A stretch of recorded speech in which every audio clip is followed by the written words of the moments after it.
So I've been having chats with lots of Christians recently, Mr. Church of Eternal Logos, Mr. Classical Theist, and various other Christians across the internet spectrum. And one of the big mimetic problems right now is deciding if we Western people are going to follow Nietzsche, the incel who lived on a mountain with his magic prophecy of lightning and Zarathustra, if we're going to follow him, if he's the way that we're going to reach salvation in this world, or if we must go back to Christianity. We must go back not to Jordan Peterson archetype Christianity. No, we must go back to the real deal. Christ is Lord. Christ is the real deal. Christ is not just a hero in a myth. Christ is the actual manifestation of the divine ordering principle that holds the world together. And if you believe in him, all the beautiful things that you're looking for will come. And if you don't believe in him, you will turn into a scammer. You will turn into a nasty man. You will do all sorts of terrible things. You will end up watching porn all day. You'll end up growing blue hair. You won't even have to dye it. You'll end up getting man boobs. You'll end up just starting to develop these tinglings inside your tongue, which are like, get me more Soylent. I need more Soylent running down my throats because I don't believe in Christ. This is where the rubber is hitting the road. So which way forward, Western man? Which way are we going to go? Now, in order to explore this, allow me to bring you back to Jordan Peterson. You see, when I was growing up, the spiritual hegemon was Richard Dawkins and Sama Harris and his meditation classes. And these were the four horsemen of atheists, alongside some other guy, Dillahunty was it? And I don't know, Hitchens, I don't know, some dude. Anyway, these dudes were telling us that God was non-existent. It was all just this irrational cope, and we should all pursue well-being, and we should all understand that the premises of modern liberal society are absolutely fantastic, of course. And this was the world hegemon. And Jordan Peterson showed up and bucked this trend. He was one of the first people ever to popularize a perspective that was against that way of seeing the world. He was the first person to come in and make God cool once again. Now, his approach was he comes in very Jungian. He's talking about Jungian archetypes. He's talking about how Christianity and religion has an evolutionarily psychological relevancy. It's really something that makes sense 100% when you think about it. And he has all these stories about how the Bible is like a psychological document and whatnot. And he's doing something very interesting and very important. He's showing us how the field of psychology is able to modernize what the purpose of religion was. You know, where he's helping us understand the reason we had religion and how religion actually contained immense amounts of value in it. And of course, this shocks the atheists, because the atheists were saying, "Oh, well, you know, religion is behind us and all this," and that's all good. That stirs them up a little bit. Their knickers get in a twist. Reddit goes into crisis as a consequence of this. But there's something more important that happens at this point, because he comes up and he starts to red pill people on what Nietzsche was saying. He begins to introduce people to Jung, to Christianity, and to Friedrich Nietzsche. Now, this is very, very fantastic, because these are unbelievably massive worldviews and ways of thinking. And he's constantly lamenting and talking about this problem of God is dead.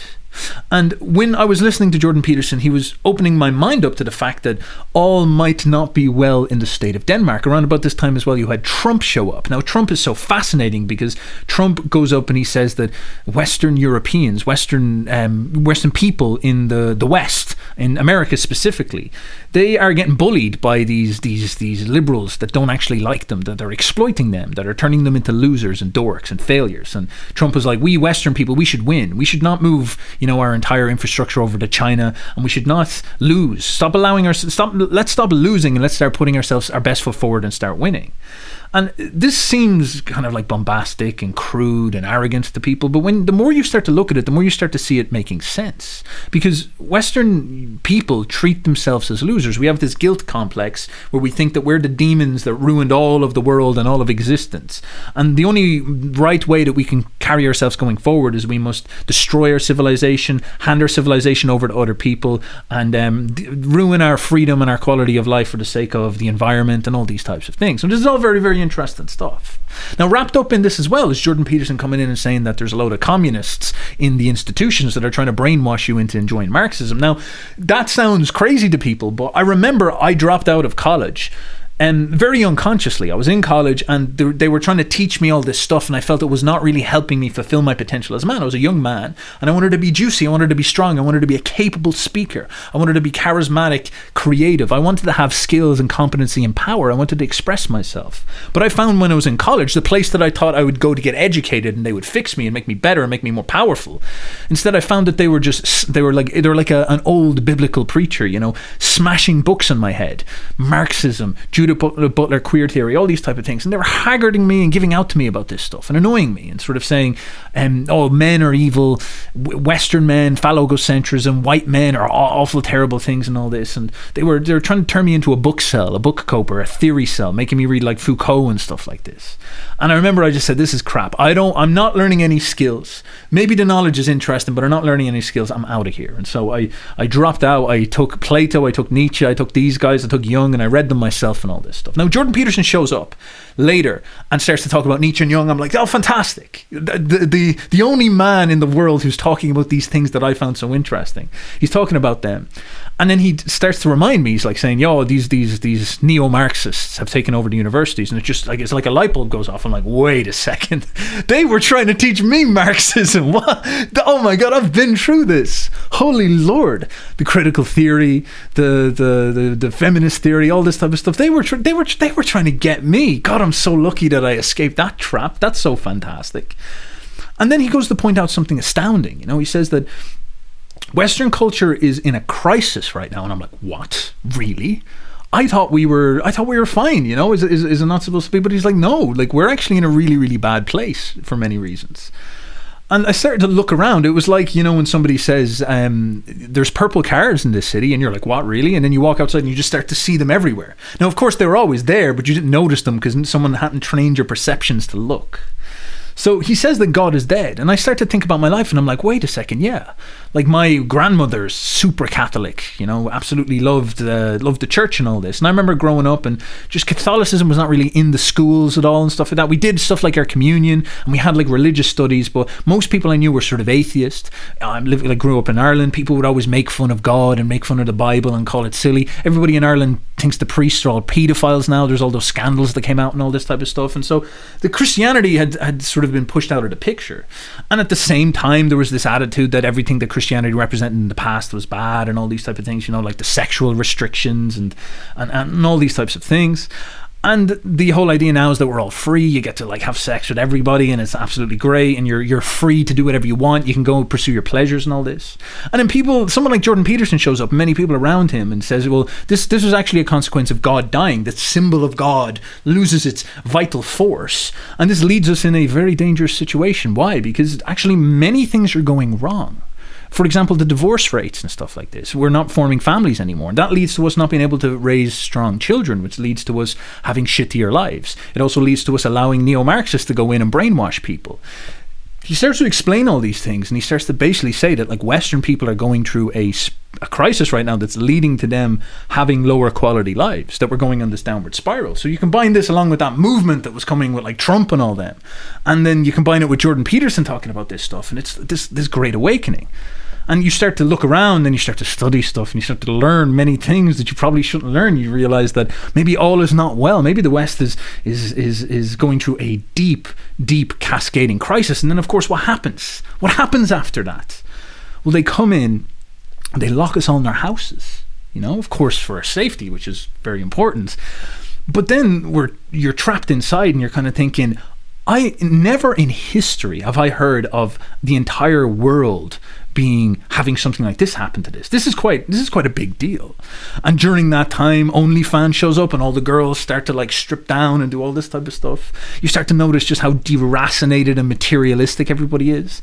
You start to realize that, you know, you're kind of scared. There's these like giant medical programs going on. Everyone's acting like a hoe. What's going on, lads? Something like this whole God is dead thing starts to hit with unimaginable force. All that stuff about the communist revolution and the communist takeover, and you see how politicized people are and how unconscious and NPC-like people are. You start to say to yourself, oh my God, is this really going to be it? Is this going to be like the West's Russia in 1917 moment, where there's going to be this horrible takeover and then there'll be like butchery and death and a struggle and all this? And it's scary, and it makes you ask big questions. It makes you ask stuff like, maybe this God is dead thing is really real.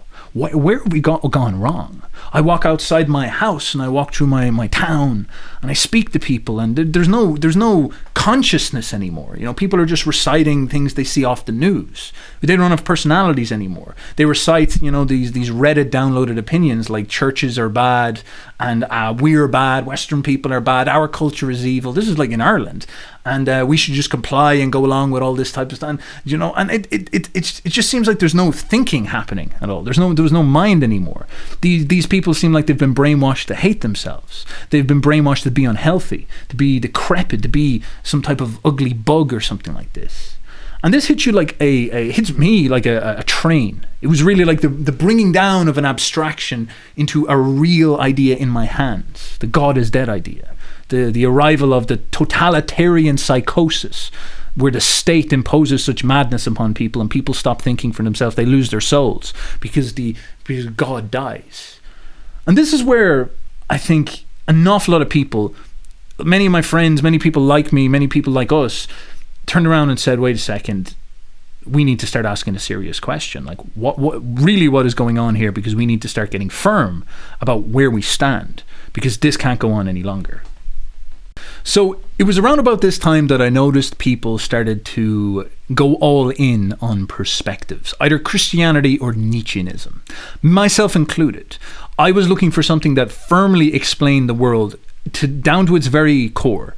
And many of us felt that Jordan Peterson was not succeeding in doing that. He had sort of laid a path for us to look at the world and understand the world. But this was not enough. Jordan Peterson was not diving in the pool. He was dipping his feet in the water and calling it a load of archetypes. And a lot of people around about this point looked at what was going on and they said to themselves, lads, we're either all in or not. Okay? So they would look and they would say, Jordan Peterson's talking about archetypes. They would look and they would say, this is not an archetype. This is not some blather of psychology. What's happening right now is the Antichrist's regime is being established on this earth. This is not a joke. This is not some type of intellectual mind game and all this. Look at what is happening. Look at the massiveness and extremity of what is going on. Look at the way that they are so anti-Christian. Look how firm they are in their anti-Christianness. They humiliate it in all of the Hollywood and all of the media. The government all make fun of it. People don't want you to say the name Jesus Christ. What is the one thing you can make fun of? You can't talk about any other religion because that's all inoffensive, but you can make fun of Christ all you want. You make jokes about him. You can say, he should be killed on the cross as much as possible. Yeah, well, we would do it again, people say.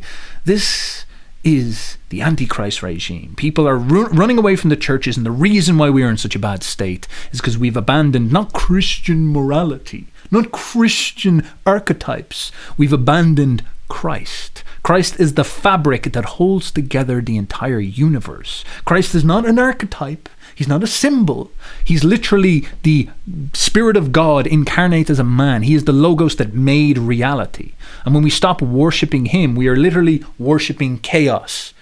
And what happens is the world falls apart around us and we get punished for it. Christ is the only path. The reason why Western people stood super dominant over the world, creating the best civilization to ever live in, with advanced medicine that can defeat diseases, with science that could take us all the way to outer space, with incredible civilization and literature. The reason why that happened in our culture is because we were a Christian culture. We believed in Jesus and we believed in the Logos. And what has happened now, this God is dead that we are seeing, is our turning away from God. God's right there. God's sitting there waiting. And what is happening now is as we've turned away from him and we've embraced this transformation of the world, we are getting punished. Everything is falling apart. It is like we have turned away from the sun and we're starting to become pale, emancipated. We're not going out and ripping our clothes off and allowing the sun to burn us and tan us and make us jacked and handsome and strong. Instead, we've decided to hide indoors, go on Reddit, go on and paint, make our hair blue, go on and do all these weird stuff, go on and listen to all this crappy music and be depressed, go on and inject ourselves with nonsense, with all these like bad chemicals and stuff like this, and we're turning into bugs, we're turning into wretches, golems. We're like Gollum trapped away from the light of the Lord. We've turned away from the Logos on Christ, and now look at what is happening to us. We are turning into slaves. The Antichrist regime is being born incarnate upon this world, and we are willingly becoming prisoners in this regime, where we will have no souls, we will have no way to stand up for ourselves, we will have no culture, no personality, we will be ultimate slaves in Satan's hell on earth. And this is what we are embracing. And calling this an archetype is stupid. It is not an archetype, it is not a fucking joke. You're all in or you are not. What do you believe? Where do you stand? The thing that you lack is lack of conviction. This is your problem. You do not stand for anything. You are soulless. Do you want a soul? Do you want a creative outlet yourself? Do you want to have something that you can stand upon? Then invest in something. Stand on something. Look with the logic of your mind. The second we abandoned Christianity, this is how we fell into this crisis. This is how we lost everything. And so what I noticed is many people, and I understand it completely, went towards Christ. They went towards Orthodox Christianity because the Catholic and Protestant churches are weak, and they've bent to the liberal world order, if you will. They went to Catholicism. Some of them went back to Protestantism. Some of them sort of did their own Christianity, whatever. But they got back into Christianity in a real way. And Jung and Jordan Peterson and all them stood as nothing more than a stepping stone. And I've noticed that anybody really the people don't really talk about Jung that much anymore. And Jordan Peterson is like, he is what he is, and he's lovable, but he's not like, he felt like the center of the story back then. He had main character vibes, main player vibes back then. But now he's gone into he's sort of a side quest at this point. He was like a couple of levels in the video game previous. We were past that. He's taken us as far as he could take us, but I don't think he's gone this far anymore. I think it's a level up now at this point. Now, there's a big issue here. This is where the big money note comes, and this is a great struggle for me as well. I'm sort of, in my spirit, wrestling with these questions myself. Because I don't think Jordan Peterson have the total explanatory power that Christian perspective has. That Christian perspective is just obvious when you're just severe with it and you say to yourself, what is this? It's not it's the Antichrist regime. That's what it looks like on every level. That's what it signals itself as. It walks up and it waves to you and says, we hate Jesus. We hate Christians. Christians are, look, my clothes are ripping off. See, as I embrace this Antichrist energy, I start to strip like a degenerate. BOYO OnlyFans coming soon. This is what they come. They signal that they do not like the Lord. The Lord is the one thing they want to eradicate. And so that total explanatory power is emotionally persuasive. And then even Jung said something, which I think is very important, because we're going to go into Nietzsche now, of course. Jung even said that Western people should be wary of listening to atheism or even Nietzscheanism, which we'll get into. Because for you to abandon Christ is very dangerous, because we all have this structure to our psyche. At the throne of our psyche, we have our religious Messiah, who sits on the throne of our souls, is the self archetype, Christ, the religious Messiah. For a Muslim, this would be Muhammad or Allah. And we in the West, this is Christ. And for us to abandon Christ, for us to say, I'm going to become a Nietzsche cell, or I'm going to go and become some type of atheist or something like this, is the akin to detonating dynamite inside of our own souls. And for you to have the creativity, assuming that you even can replace Christ with something else, for you to even, if that's even possible, for you to have the creativity, for you to have the luck, the timeliness, for you to have the virtues in place to do that is monumental. Christ had to take on the sins of the whole world. All of man's suffering had to be channeled through him, and he had to die by having his skin flayed off in order for him to achieve that status within our hearts. The amount of suffering, angst, pain, the amount of psychological, psycho-spiritual power that has been channeled into Christ is incomprehensible. And for you to think that you can overcome this, that you can just drop him and not have to summon up the same quantum of power for you to confront you are very mistaken. Nietzsche tried to do it and it drove him insane, did it not? He vibrated as the psychic energy poured into him. The closer he got to the question of what could we create beyond this, and it began to break him apart. Like somebody getting too close to the sun, he began to flay and be destroyed by this spiritual power he's getting close to. These are questions that you must ask. And so Jung said for us to drop the symbol of the self, for us to try abandon Christ within our souls is dangerous. We will lose our souls. We could turn into something quite ugly and shocking. We could turn into slaves if we're not careful. So Jung had a great warning about abandoning Christ. But this is a big problem because we have this guy Nietzsche, and Nietzsche is the money note. Nietzsche's explanatory power is all-encompassing. Nietzsche was the man who Jordan Peterson referenced, who predicted all this. Nietzsche laid the framework for how to get out of this situation. What does this mean? Nietzsche stood at the top of Mean Mountain in the 19th century, and he looked out across the next 300 years, and he made some pretty astounding predictions. Now, you should always take people who can predict things ahead of time seriously, because that's the sign of intelligence and accuracy. It is unbelievably hard to call even small things like that Michael Burberry dude who called the stock market crash in 2008. He's treated as a savant as a consequence, you know, the amount of intelligence and good judgment necessary to do this. Nietzsche called so many of our cultural institutions' issues 100 years in advance, 150 years in advance. This should floor you when you actually understand what's going on here. I can't even tell you what's going to happen tomorrow. Never mind what will happen in the next 10 years. The next 100 years for Western civilization is just beyond me, champ. I don't know what's going to go on. I don't know what's going to happen. And this goddamn incel, this German mustache man, pulled it off somehow with his nasty writings and all this. So Nietzsche sits down and says that Western civilization's God has died. And this is obviously a bad thing for a very important reason. And a reason that I don't notice people like Jordan Peterson bring up that often.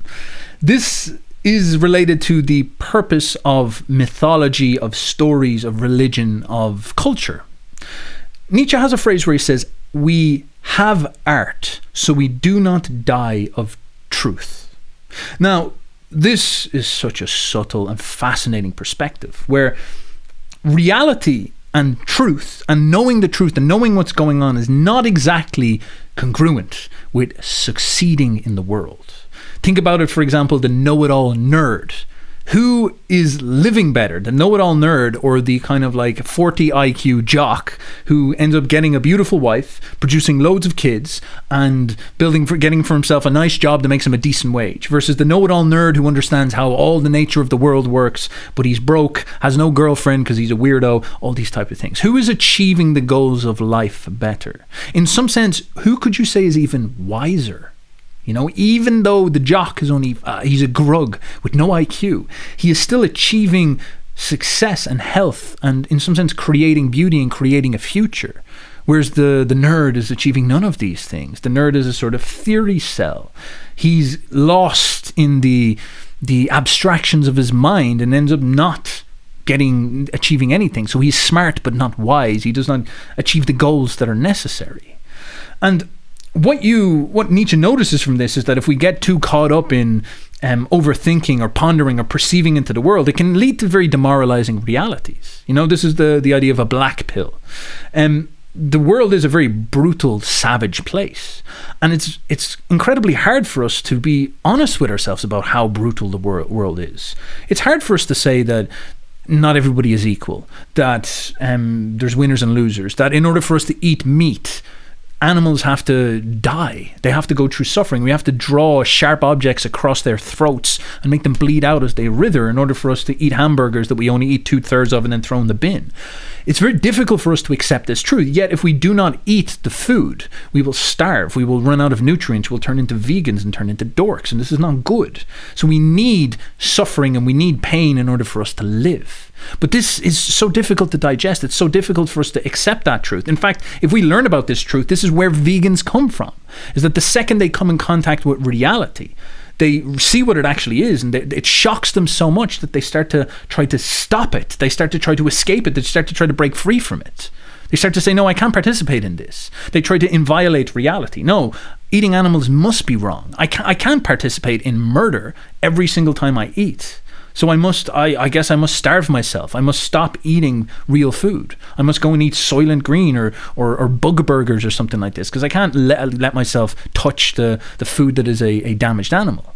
And this is what Nietzsche is saying, is that the truth can actually demoralize and destroy life. Sometimes it's better that we don't know everything. Sometimes it's better that we tell ourselves pretty stories, like all the animals don't actually die. They go into this big magical shiny factory, and this is where we zap them up to heaven and they go live with God. And when you're talking to a kid, that's maybe what you need to say in order to get him to eat the food so he can become big and strong and become healthy and create beautiful children and create a future. And this is a difficult question, but this is the purpose of art and culture and myths and stories. In some sense, they need to be beautiful lies. Plato talks about this too. It's noble lies, magical myths, things that, like carrots that dangle us towards the future.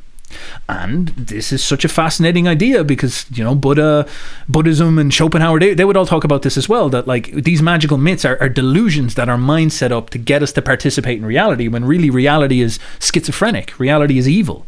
Reality is samsara. It is maya. It is horrible. It is something that you should not participate in. You should want to free yourself from reality and ascend into nirvana, where you're detached from reality itself, because reality is nothing more than aimless mincemeat grinder of suffering and pain. And if you participate this is wrong. This is an example of a religion that confronts reality, becomes black-pilled, and decides to deny life because it is so brutal, and ends up creating what Nietzsche says an escapist ideology, a nihilistic ideology. He accuses Buddhism and Schopenhauer of this, a nihilistic ideology, because what happens? They actually go and look at reality. They look at how animals are all getting their skin sheared off in order for us to live. They say that suffering is wrong. It can't be true. The stories that we tell ourselves, the art and the myths and the culture that we tell ourselves is fake and it is bullshit. And we must escape from that, absolutely. We must definitely go away from that.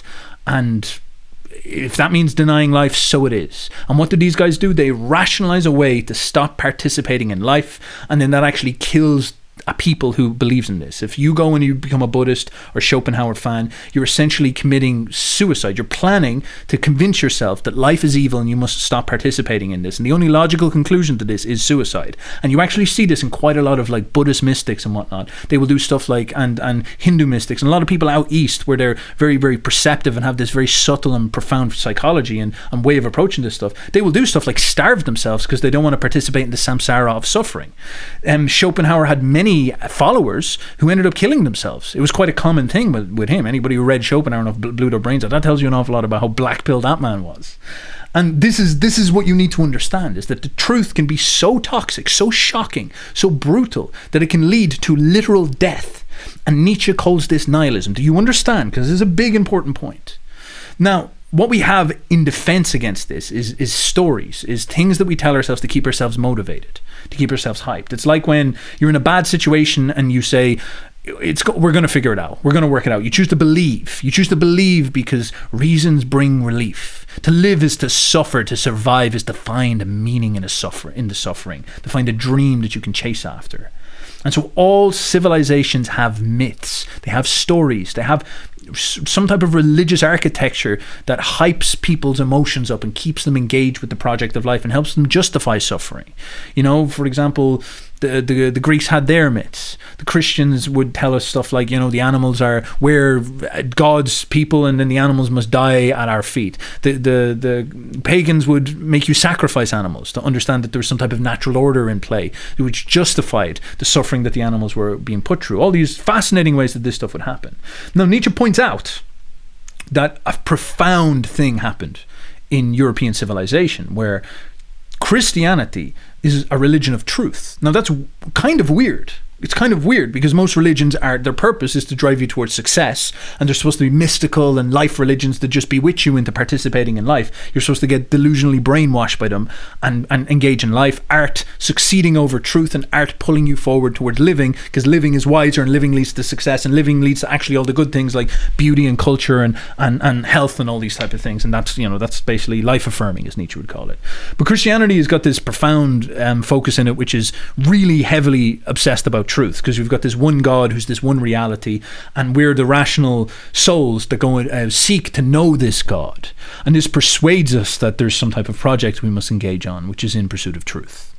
Now, what happens in Western culture is that we all focus on this. We all become Christian with the Roman Empire, and we set up this infrastructure of monasteries, and we all get in there like incels, and we all sit down, us Irish monks in our monasteries, as the Vikings come in and try to steal our knowledge. All these Icelandic motherfuckers, all these Swedish motherfuckers, they can keep on flowing in, or they're like, give me your books, and hail Odin and all this type of stuff. It's like, what do you want to do with the books? It's like, we want to burn them. We hate knowledge. We hate information. We're just these savages, you know. We want to go live butt naked in the cold fjords and on our weird longboats where we're eating shark liver. Yeah, all right, Vikings, whatever. Us Irish, us all demure Christians, we're hoveling in our little monasteries trying to study the truth while all this madness is going on. We're trying to figure out how to escape this samsara of Vikings and grugs, 40 IQ Vikings chasing after our books and stuff like this.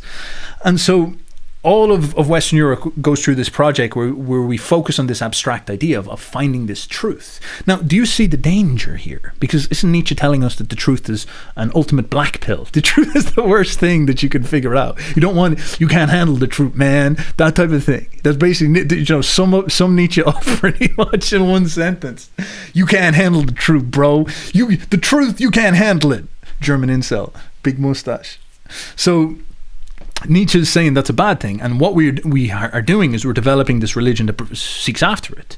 And what is born out of this focus, this monastic focus, this focus on the one God, is essentially our science, our noble and high and profound science in the West, which obviously is a process for discovering God, discovering what is true. This is actually what it starts as. Natural philosophy and the scientific method was a procedure in order to reveal the way that God's workings operated in the world. And this is fantastic, and this leads to one of the highest points in all of human civilization ever. We discover incredible things as a consequence of this. But then something terrible happens, where this question, this perceiving, makes us ask questions about everything. We seek the truth all the way down into the bare bones and nuts of reality, and we start to disprove the myths that we had in place that kept us hyped, that kept us engaged with the world, our Christianity, our religion. We began to criticize our religion with this scientific attitude. And this sheared out that architecture and made us come in contact with the truth again. And this disproved our religion in many ways. And of course, there's many parts of our religion that don't make sense. It is something very brutal. It's very, very hard to accept this. But it's, you know, you read through it more and more and more. You see even Jews struggling with this now. It's like, what is this Bible of ours? What is this Torah? Is this the true stories, or were these myths just sort of made up? A lot of people, for example, explore like the history of the Bible. Many people, even like in Israel and stuff like this, and they're looking through it and they're sort of saying, "Oh God, I don't think the whole story happened the way that we tell ourselves. I kind of think that the Maccabees might have made up many parts of this. I think they might have kind of shaped it together. I think this biblical story, these old books that we have, I think they might have been spanned together for certain political parties and whatnot." And then you have all the problems of like, is there some type of God? Is the way that this God is conceptualized, is he floating away are there angels? All these type of things, all that stuff gets sheared out, and then we're brought back down to the firm, brutal reality of the world.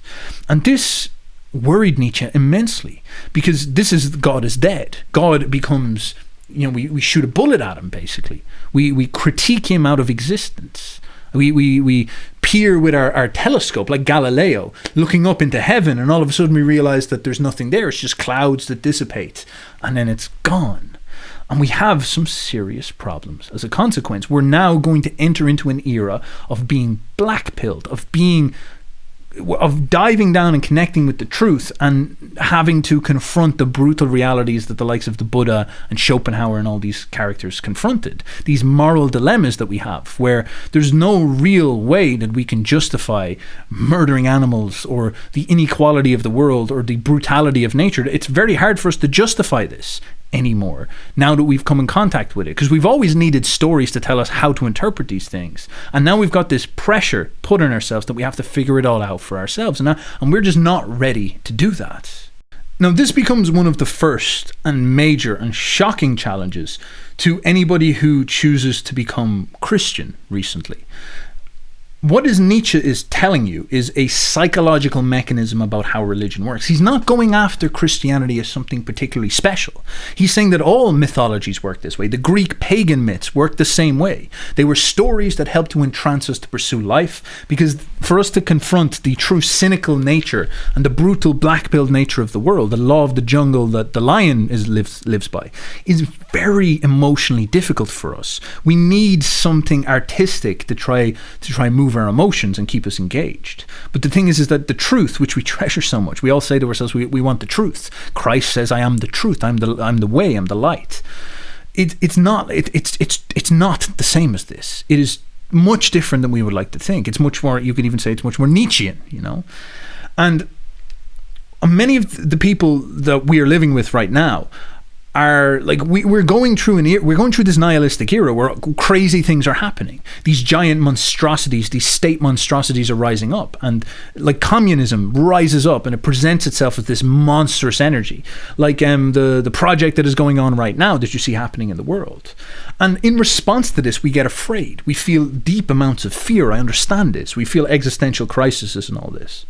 And what we do then is, motivated by this fear, this anxiety, we push ourselves towards sort of going back to something that alleviates that fear. Our emotions connect us back to the religion.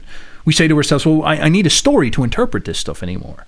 I can't take it anymore. I'm afraid. I want something. And so an emotionally motivated decision to get back into fear happens. And this is why people might go back to Christianity. This might be the motivation underneath it. Now, this is kind of brutal and it's very cynical, but it means that these people aren't sitting down and being objective. They're not sitting down and sitting there rationally and thinking through what's going on. They're afraid of the political happenings of our age, and so they're defaulting back to something that controls their emotions. Now, caveat to this, Jung said that this is a good idea. It is good to go back. It's good to go back to Christianity and not be a rational guy who figures it all out, to keep yourself psychologically stable, because, you know, if you didn't, you'd probably spiral into chaos and probably blow your brains out. And that's actually very true. The truth blackpills you and makes you blow your brains out. That's basically what these blokes are saying. And this is scary, because this means that an awful lot of people, why did they get back into Christianity? They got back into Christianity because they were afraid, because what they saw around them was frightened them. They stopped thinking, they stopped pursuing truth, and they went back to something that made them feel safe, that made them feel secure, that was a psychologically stable infrastructure and way of seeing the world. Look, you have to think about that, because this leads to some issues. Because if Christianity, you could say, failed or is incapable of explaining our modern world to us so much that we abandon it like we did in the last couple of 100 years, you know, maybe it's our abandonment is what led to this, but say it isn't. Say that's just a temporary fix. That's a plaster on a broken bone. Say our issue with our nihilism is that we need to figure out a way that we can get through this and discover a new way of seeing the world that's able to integrate the way we understand truth right now and marry it to this and to an artistic perspective. This is what Nietzsche was telling us to do. But if we default back into Christianity, that's not only is that not going to solve the problem, it's actually just postponing the solution, which means there's probably going to be more pain in the long run. You understand what's going on here? So we fall down into the era of nihilism, and then, you know, communism shows up and all this crazy political shit shows up, the crisis shows up, and we're like, oh my god, pulling our hairs out, what's happening, what's happening. And during this period, we default back to something that worked. We go back, we return to the tradition, we go back to Christianity or whatever. And as this happens, we pull ourselves back, but that doesn't stop the downwards trend into nihilism. It doesn't have the answers to the problem of nihilism. It does not have the answers to the black pill question of reality that is presented to us thanks to the power of our science. And Nietzsche's basically saying, listen, this is historian Zarathustra. I love those who have the will to go down so that he can come up again at the other end. He's saying, we're about to go into a big dip, motherfuckers. It's like we're on a roller coaster. Nietzsche's there, our roller coaster coach, and he's saying, bro, top of the 19th century, we're about to go on a big fucking thing. Now, halfway down there, don't try pull the brakes, because it's going to be a lot harder if you pull those fucking brakes. It's going to be way scarier if you do that. Just let it run, bros, and we'll come out the other end. We'll come up the other end. And this is sort of what he's saying, is that we actually need to dive down into this truth, this realism, this savageness of the era that we're in now, digest it, become strong enough to become creative and create a new perspective. Do you understand the true answer that Nietzsche is trying to point to us for his way of seeing the world, the thing that he was reaching towards. He was hoping that we could be strong enough spiritually, strong enough creatively, that we could digest our reality and create a new direction for ourselves, give ourselves a future, give ourselves a destiny. That's what he was seeking. And the warning to Christians, the warning to people who default back to Christianity is, as I said, it's a fear response. It's avoiding, trying to escape the problem. In fact, it's trying to escape the problem, but ending up going back into sort of a nihilistic perspective. You know, you're not overcoming nihilism, you're actually getting absorbed by it, because Nietzsche would call Christianity nihilistic. Now, you might not agree with me on that, fair enough. Blame it on German incel, burn his books in your backyard or something like that, I don't mind. But understand the thinking here, okay? Because it's a very sophisticated point that the black pill truth is going to make you... Nobody wants to stare into the abyss. Nobody wants to confront the reality of what's going on. Nobody wants to be Schopenhauer. Nobody wants to be the Buddha. It's too fucking brutal. So we'll come up with any story, any delusion, any lie to avoid confronting that. And some people will say, well, I'll choose the delusion of Christianity. You know, I'll go back into that. Now, again, the two caveats that I constantly have to say is that Jung said that actually might be a psychologically healthy thing to do. There's a really subtle and intelligent point that it might be psychologically healthy for you to embrace Christianity because it will save you from suicide. You'll actually live, and maybe you can figure it out later or whatever. Like if it gets you to the future, it's sort of a success in a way. And this is a kind of a general point, is that if Christianity leads to you living, that's good. Now, weirdly, us Nietzscheans, we have this brutality in us. Like, I want the truth. I am in some sense the ultimate Christian, you know, the ultimate monastic Irish monk or something like this. I want to know. I'm very, very harsh in trying to pursue an honest question about what's going on. In some sense, I'm, you know, if God is looking down at me and saying, you degenerate sinner, promoting this German incel, he's also looking down at me and being like, look, that dude's trying to be honest. You know, he's trying to be straightforward. He's trying to be severe. And he's asking the hard questions. And if we're going to believe we have to believe in truth on some level, don't we? We have to believe that if we're strong enough to confront the truth, we're strong enough to take the truth and allow it to bring us to something noble and something higher. And that's really what motivates this, is that the reality of the situation is brutal. We are prone to seeking delusions to escape from it. That's actually okay, but there's maybe certain parts of us, some people, sensitive young men or something like this, we have it in us where we want to know too much. And there's something very profound about that, the Promethean spirit within man. And we must honor that on some level. In some sense, it is godly and divine. It is something God probably smirks at and smiles at and winks at as well. So this is the other side of it, is that if you're that after truth, you're willing to risk life and wisdom for the sake of truth, how far can you follow that? Now, Nietzsche saw this breakdown of Christianity happening. He saw that it was going to lead to this crisis, this rise of nihilism. And he, as I said, was the roller coaster coach, realizing that it was his job to stand up and say to everyone, this is what we got to do in order to get over this hump. Now, in his eyes, his idea, he saw the primary project that he needed to set up was a way that we can digest the black pill and make it out the other end, reconstruct a creative perspective that allowed us to rebaptize reality in our favor and then make it through, to go on an ascendant plane. Because he was very worried that as the nihilism, as we dive down into this truth, we started to dive down into this nihilistic era where we stopped pursuing any meaning. We would start to spiral into escapism, into hedonism, into patheticness. We'd start to spiral into probably the most negative side of man, the side of man that can't embrace life. Now, we'll get into all this stuff later because it's quite nuanced and complicated. This is the idea of the last man. He was worried that, like, when you become nihilist, when you deny life, you're sort of denying reality. You deny life because you think it's ugly and full of suffering.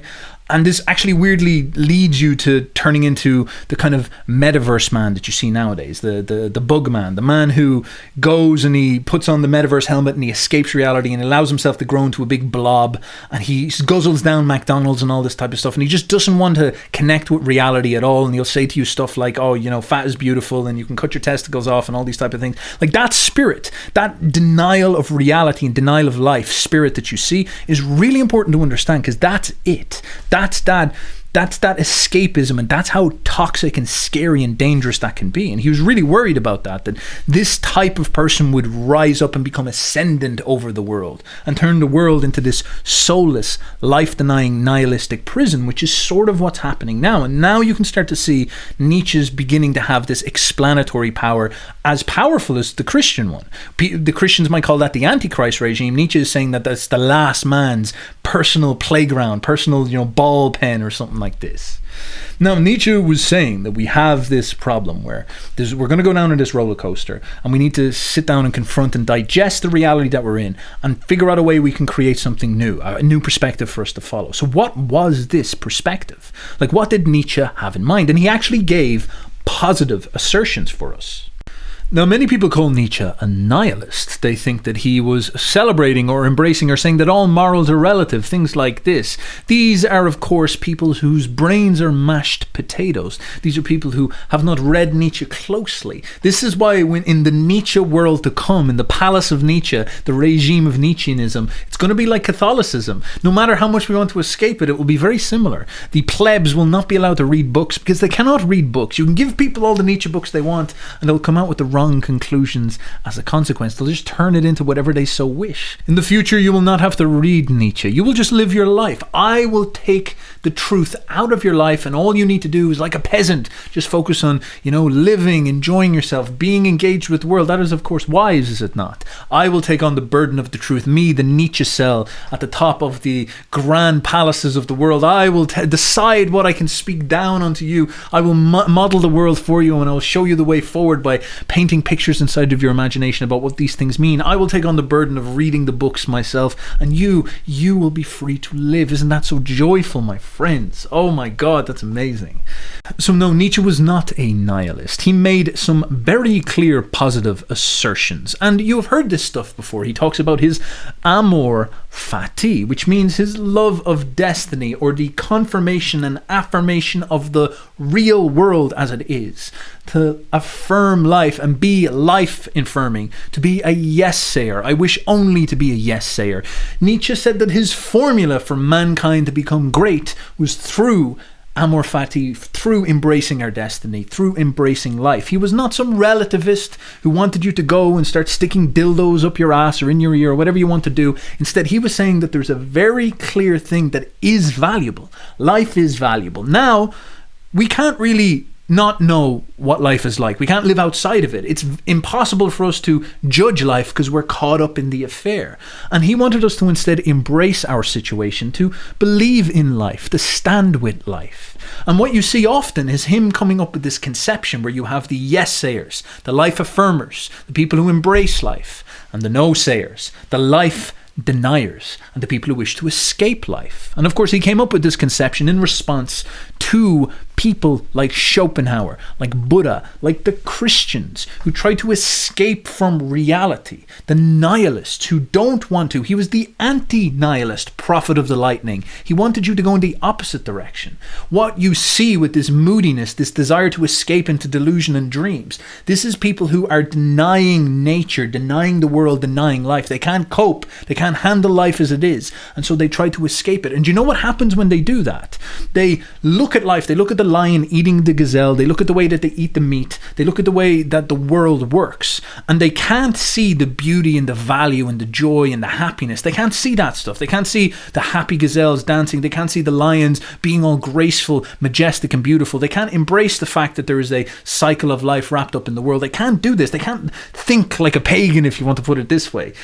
Instead, they look at all that stuff and they're so infected with weakness and suffering and lack of hope and spirit that they look at all that stuff and it makes them depressed. And they say that life must be evil. It must be some mincemeat grinder of samsara. It must be some fallen world that we are not from. It's wrong. It's bad. It's evil fundamentally. And it has the wrong values. The lion's values can't be right. The value of eating the meat can't be right. We must invent a whole new way of seeing the world. We must come up with a whole new schema of values. And we must reevaluate all values. And this is where you start to see the values of equality, the values of justice, the values of all these things that allow us to say that we must end all suffering. You see even this in Jordan Peterson. Yes, Jordan Peterson is a nihilist. Any utilitarian you see these days, they're all nihilists. They're all life deniers on a fundamental level. They all fail Nietzsche's test. When Jordan Peterson says, oh, the one thing that we could all do for the world is we could all try, equalize everything, and we could all try lift people up by their bootstraps and try help people along with well-being. Sam Harris, nihilist. Jordan Peterson, utilitarian nihilist. The thing that you need instead is a full, ruthless embrace of reality and life, and an affirmation and celebration of life and everything that means down to its very, very core. If you can achieve that, you get very fucking far, believe me. You take on a way of seeing the world that what Nietzsche would categorize as a master's worldview or a winner's worldview or a creative worldview. But ignore all that type of stuff. That's wrapped up with like class and people get emotional about that. Instead, think about it as embracing life, understanding the nobility and inherent wisdom within life and affirming what life is. That's really the big idea. Life affirming versus life denying. Now, what you see in this nihilism, in this age, is life denial ascending to the point of a religion. Think about what the West is right now.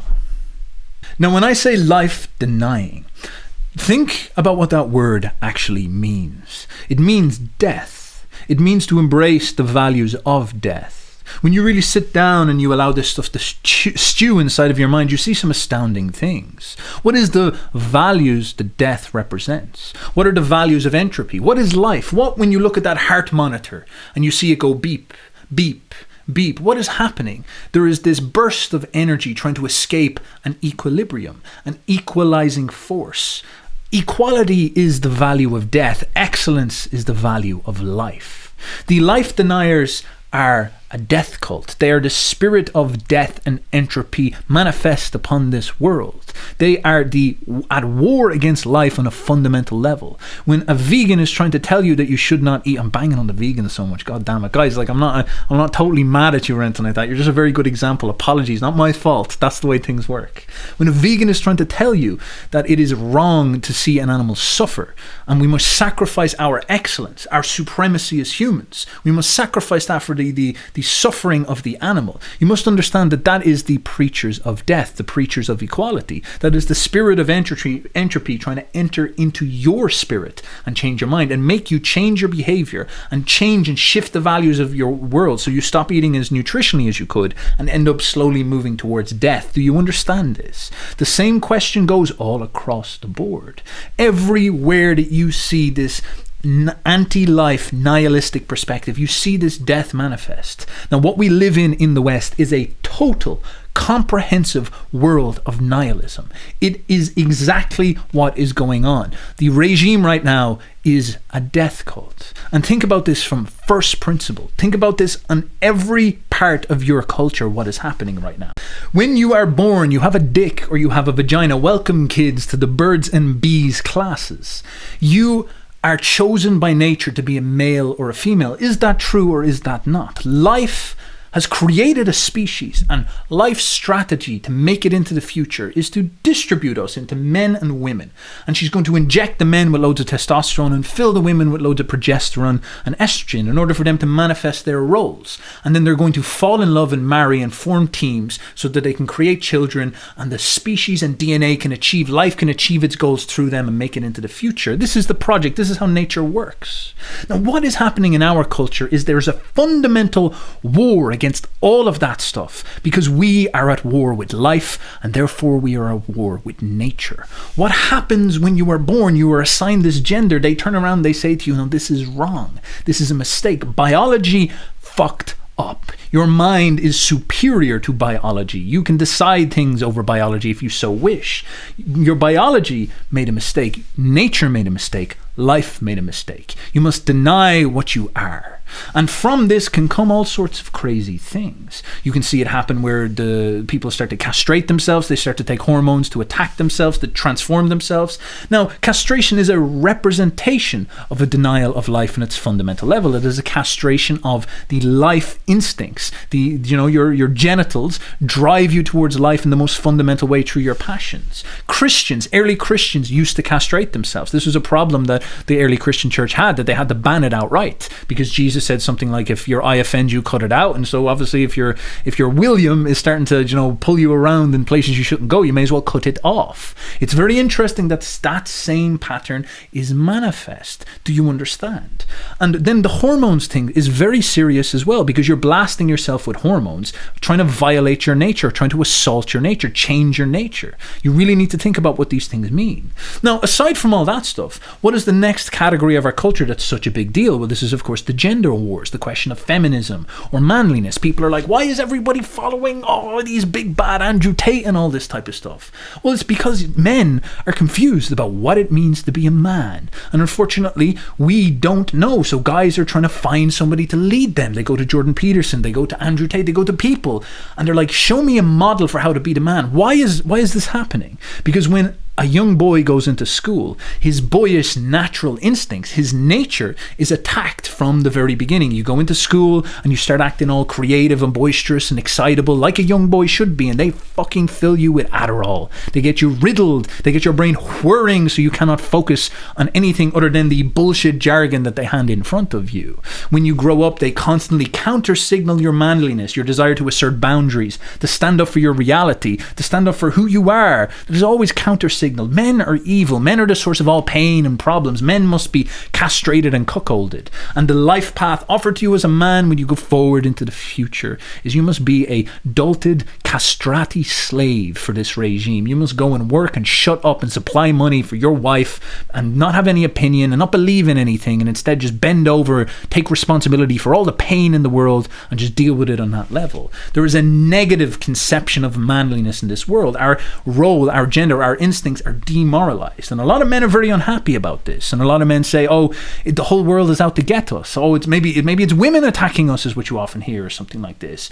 But this is not the facts. It's because we live in a regime that is a nihilistic anti-life regime. That's what's going on, and it demoralizes male instincts, but it also demoralizes female instincts. The female passions are demoralized just as much. What is the model given to women? How are women brainwashed into hurting themselves?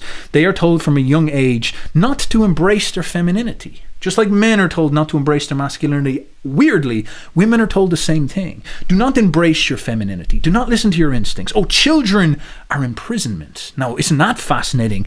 Life, producing children, which is life's goal, is slavery, is evil, is bad. It should not happen. No, children are slavery. Do not embrace those. Instead, go and work in your career. Of course, your career is not going to leave any legacy, but go and embrace your career. Wait until you're 35 or 40 and you're at the limits of your fertility before you even consider something like, creating children or something like this. Instead, become a little man. Don't be a woman. Don't be feminine. Don't embrace the nature of your role. Don't try to perfect femininity and do that role as good as men have to do their role. Don't try to achieve that at all. No, instead, go and embrace this. Embrace this little man model, this feminist that we can offer to you.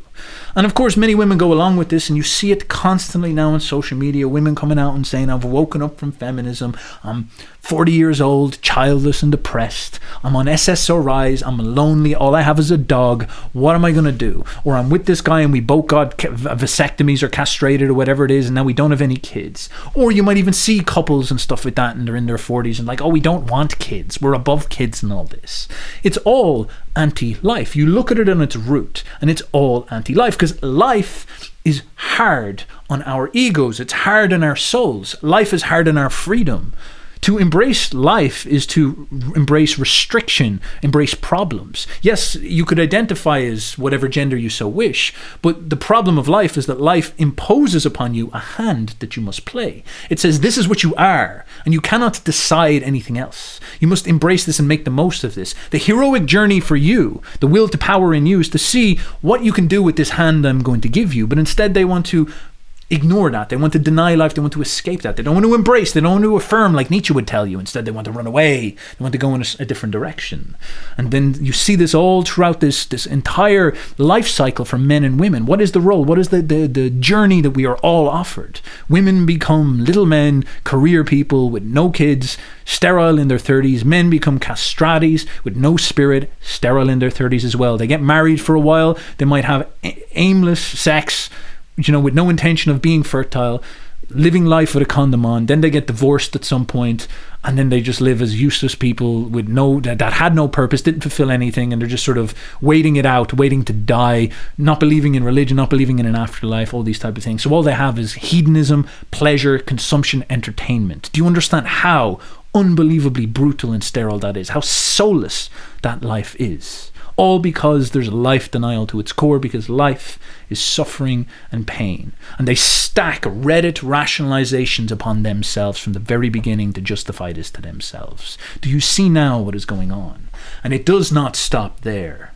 The West is an anti-life spiritual regime. It is a death cult. And the end of this whole project happens with the offer that is going on in Canada. You were given euthanasia. You were told that you can exit out of this whole plan. You can escape into the nirvana of non-existence by just taking that injection. Oh, you're on SSRIs because of this terrible experience with denying your passions your whole life? Well, here's a way out. Here's a final way that we can solve this problem for good. Because it is a death cult, it is anti-life, and of course we don't leave a future behind us. We are completely sterile. We don't have any relationships anymore. We can't raise children anymore. We don't even produce children anymore. There's a fertility crisis going on in Western people. And then think of the problem if you confront all this and you're a sensitive young man and you look around at all these things and you say to yourself, God damn, this is bad.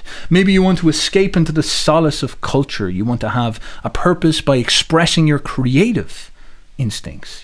First of all, we can't create children, we can't create relationships, we can't express our passions in how we work with each other. Everything is falling apart in the seams in this way. Well, what about our culture? But of course, our culture is completely sterile as well. The death cult is saturated in there too. Western people's culture is at war with itself. Western people's culture attacks Western people's confidence. Now, this is essential because the most fundamental value of life is to believe in itself, to believe in its right, its duty to win, to believe in its right to be creative. What does the lion think about itself? Does the lion sit in guilt? Does the lion stand around and be like, I'm such a tyrant, I'm so evil? Does the lion stand around and hesitate and say, I don't deserve to eat the gazelle and breed with the beautiful lionesses? I don't deserve to have a future. What happens if the lion starts to think like that? If the lion starts to think like that, the lion will be dead very soon. The lion will become food for something else. The most fundamental perspective of life is that the lion believes, the lion loves itself, the lion loves its destiny, its reality. First of all, it must embrace what it is, then it must love what it is, and then it must go to create itself further again, and it must fight for that and embrace the suffering that is necessary. This is the values of life. In the West, we do not love ourselves. We hate ourselves. Our culture has been orchestrated to tell us that we are evil, that we are guilty, that we colonize the world and cause all sorts of abominations and suffering, that we are the source of all pain and all terror. And as a consequence of this, some very, very sinister things happen. We are not allowed to be creative. We are not allowed to create our own music anymore. We cannot go and sing our songs because they are all evil. We cannot go and create our literature anymore because they are all evil. We cannot go and run our universities and tell our stories anymore because they are all evil. We should be ashamed of them. We should be ashamed of ourselves. We should alleviate ourselves and free ourselves of all these terrible, terrible thought forms and castrate ourselves spiritually. We are no longer supposed to create culture because everything that will come out of us is evil. We don't know how to season our foods. We know none of these things. So we must end that completely. We must embrace the sterility of our souls. Not only are we sterile and infertile in the physical plane, but we are sterile and infertile in the cultural and spiritual plane. There is no way that we can create our art, create our future, tell our stories. That shall not happen anymore. All of our Christianity is tyrannical. All of our culture, all of our history is tyrannical. It must be forgotten. It must be abolished. We must forget about this and wallow in nothing but shame, hesitation, and self-doubt. We must hand off all the treasures of our culture to something else. We must get rid of it. Maybe we sacrifice it to the people who we colonized, or maybe we sacrifice it to the natural world in these climate change policies. Maybe it's one of these things. Whatever it is, it's us sacrificing ourselves for something else, because we do not deserve to live. We do not deserve to have a future. We do not deserve to create. Do you understand how spiritually toxic that is? That fundamental feeling of death inside of that. Equality over everything. Equality unto death. Instead of excellence, instead of a future, instead of creativity, instead of the values that the lion would have, we choose death on its fundamental level. And this brings us and drags us down. It drags us down where we destroy everything. And look at our world around us. Look at what is happening. Do you see it everywhere? Everywhere, everything is orchestrated to destroy us, for us to lose, because we do not believe. Because we are in a spiritual crisis where we have died in our ability to stand for ourselves, to believe in ourselves, to listen to our animating souls and want to create. We have lost that will, and for that reason we are dying. Now, I hope you see this is not relative. This is about categorizing something that could only be called bad. We don't want to live in such a reality where we deny life so much that we become sterile. In fact, to deny life like this is what you might call to be a nihilist, to castrate your own passions, to allow this to happen to you, is nothing more than embracing death, and it is a terrible existence. This is how you end up soulless. This is how you end up in slavery. You end up failing as a consequence of this, and your life ends. If you have children, their life is descendant. Their life becomes smaller and petty. Because all creativity comes from life, comes from the passions, comes from the vital energies charging through us. We believe in life. What is this project that is going on? What is happening in this world? Life is at war with death for some reason. We live in this churning, massive samsara of twisting forces, and everybody thinks it's very bad. But of course, Heraclitus did not think it is bad. He said that war is the father of all. There's a logos inherent to this. There's a logic to this that is good. These twisting forces are righteous. The conflicting powers as they shift forward, this is good. And there's this fundamental power that's driving this all. Now, we actually know this from physics. We call it energy. Energy is everything is made of energy. What did Einstein say? That, like, this brick I'm holding here, the hypothetical brick, this brick is just energy moving so slowly that I can pick it up and it looks like a piece of matter or mass. And if I could just sprinkle uranium on this piece of carbon, it would actually unlock the bonds that hold in that energy, and the energy would start moving fast again, and it would blow me and everybody around me into smithereens for a couple of kilometers. This is what is the fundamental nature of the world, is energy. It's this vital charged force, and it's a creative life force that is shuttling through the universe, and it cannot be destroyed. It is just twisting and reaching forward forever. Energy is fertile, and healthy energy is life. It is the will to power, in Nietzsche's words. And this is the vitality that is charging through us all. And what you see in this anti-life nihilistic perspective is a deadening of energy. We must castrate our passions. We must not listen to the matter that we are, because matter is nature. Oh, we come out and we have a willy. We cannot believe that, because that is nature. Nature is against that. We must deny that. Oh, we have these forces of energy, these passions boiling up in us, telling us to believe in ourselves, to love ourselves, to go for what we want, to chase after things. We must deny that, because that's, the Christians might say that is evil. That is the passions. Or the moderns might say something like, I don't know, that's fascist or something like this. They deny these energies. And as a consequence, we can't express that passion and be creative, use the sexual energy and allow that sexual tension to build up, and then we bond and breed and make love, and then we produce more children, and the energy shoots forward into the future. We can't embrace that part of life. We can't embrace the energy that wants us to create and wants us to push forward into life. We can't have energy. Energy must be destroyed. It must be stifled. It must be brought down and deadened and gotten rid of. It must be attacked in all ways, but you can't destroy energy. Energy is life. It is fundamentally what it is. And energy and life are charging against death at all times, and this is the war that we're caught up in, and I guess we should side with life. Because when you side with life, you side with energy, you get all the great things. You get creativity, you get a future.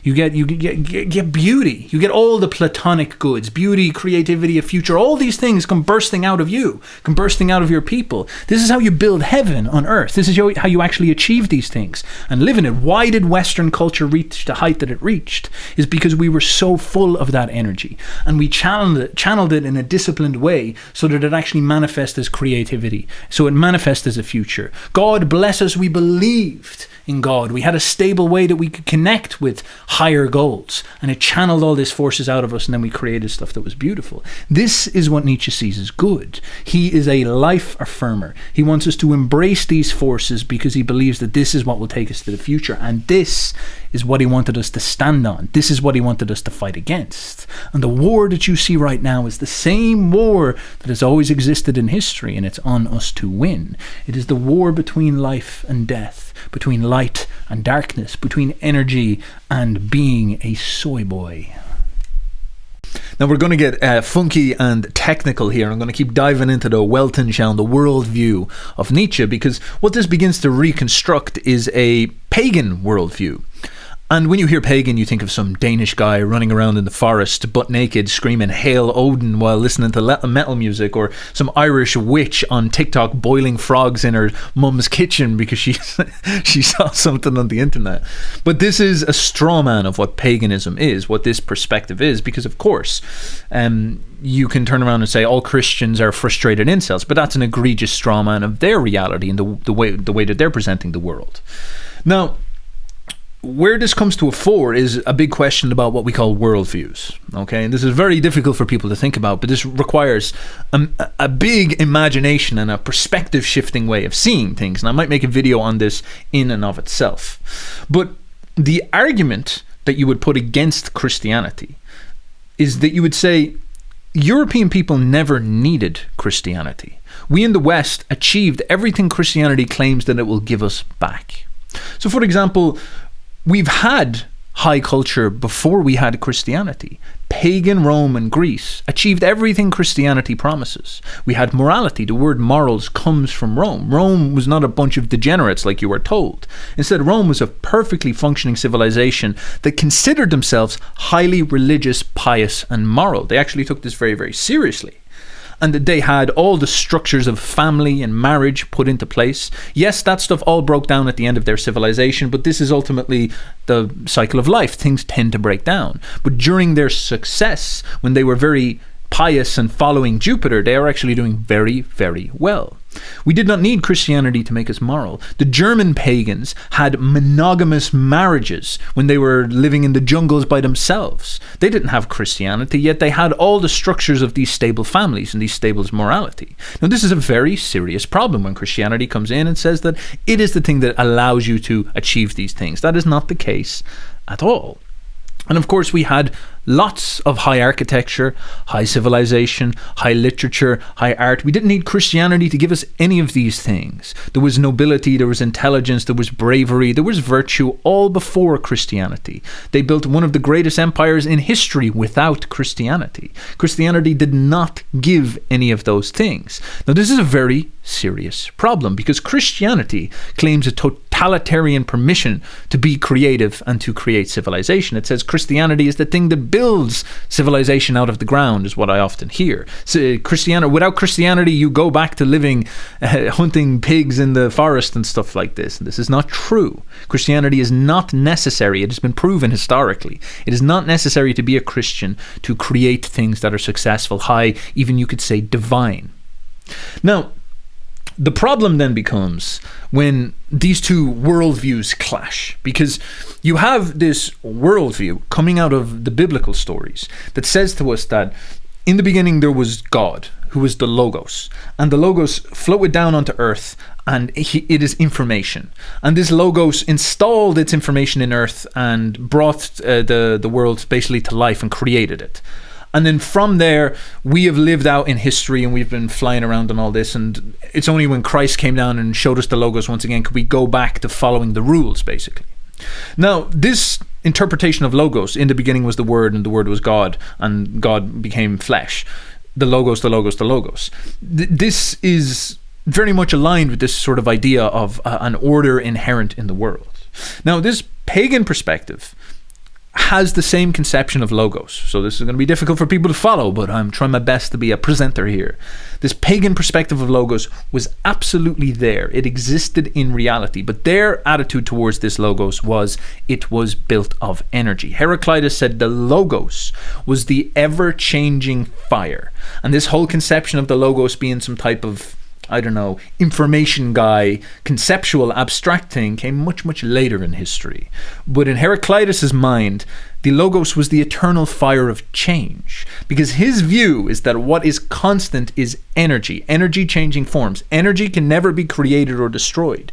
Energy can only shift forms. And the transition between various forms of energy is this sizzling fire. As ice turns into water, turns into gas, turns back into ice, what you're seeing happening is the same quantum of energy moving in different forms. So there's some type of transitional spirit going between them all, and this is this logos, this energy, and it's really important to understand this.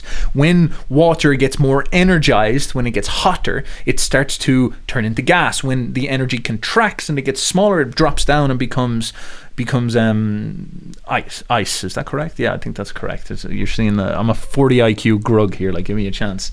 And so this energy is the fundamental force. Now, there is an inherent intelligence in energy. This is something that science shows us that blows your fucking mind when you come to understand it. For example, when you get your arm and you die, you get to something called rigor mortis, where all the muscles will contract and stiffen. Now, if I take this limb of yours after it has died and I drop it into ATP, which is the energy molecule inside the body. When you take creatine, for example, to go bodybuilding in the gym, you're enhancing your ATP output, which gives you more energy in order for you to be stronger in the gym. When you dip a dead body or a dead limb into a bath of ATP, which is the energy source, the chemical energy source, the rigor mortis will relax. Now, do you understand what that means? Energy is inherent towards relaxation, life, and structure. Things become rigid and stiff. Things become frozen when you take energy away from them. Very fascinating. And when energy is given, things become relaxed and more sophisticated in the way that they can order themselves.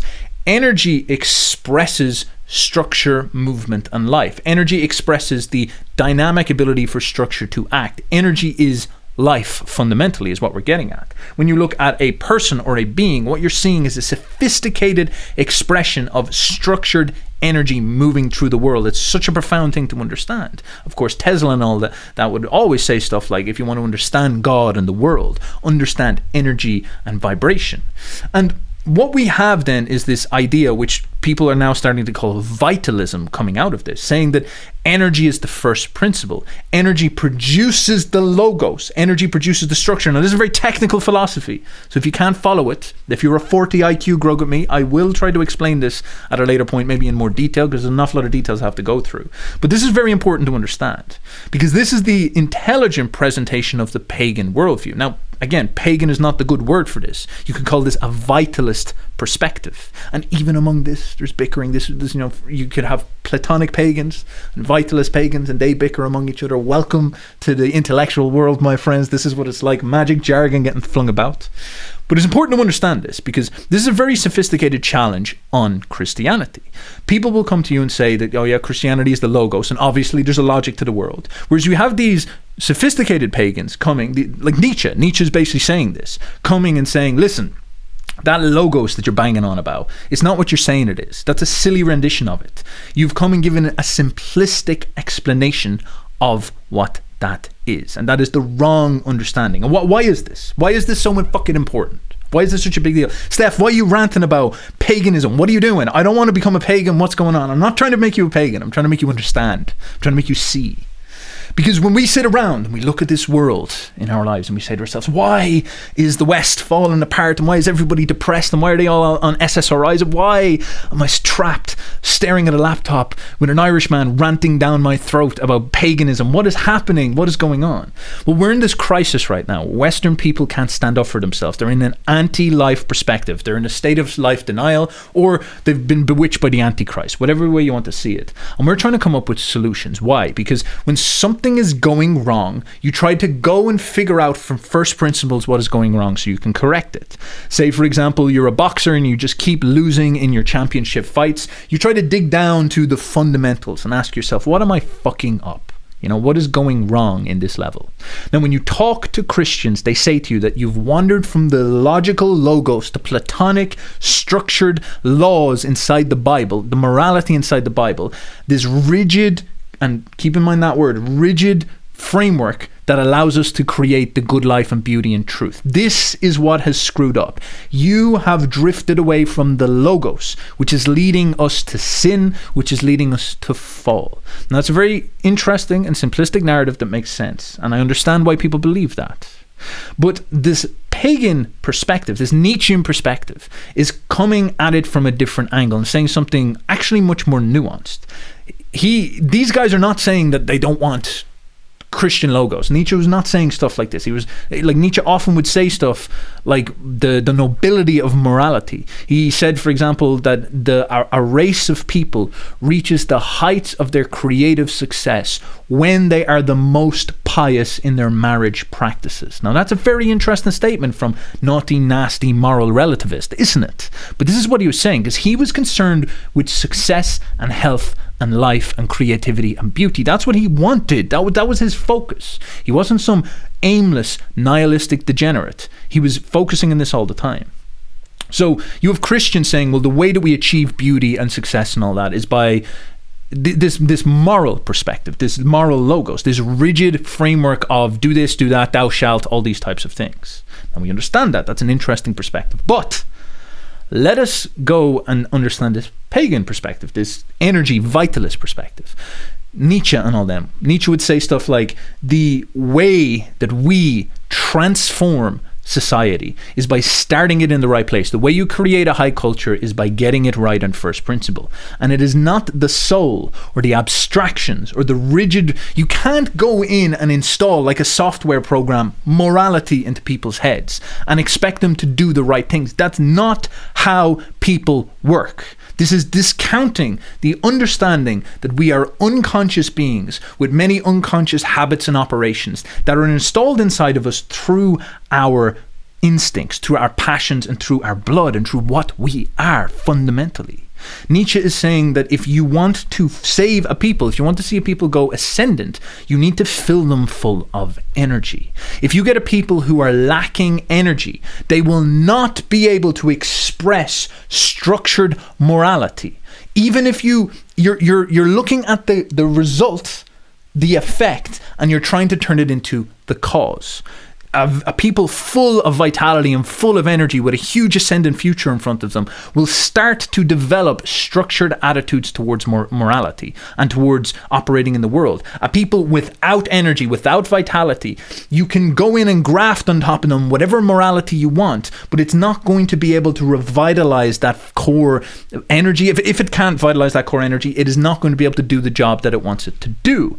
This is a big problem. You cannot come in with the abstraction, the effect, the structure, and tell people, harass people and say this is what you need to follow and try to whip them into shape. That's not how things work. That's the wrong first principle. That's mistaking, again, effect for cause. The cause is that vital energy inside of it, because energy is self-organizing. Energy is intelligent. Energy is expressive of culture. And for example, people argue against this, but the Germans, Tacitus, saw this. The Germans are a fascinating example of this, because the Germans were butt naked, pagans wandering around the woods, eating pigs, roaring in their crazy German language, you know, probably beating their chest, taking mushrooms and all this type of stuff.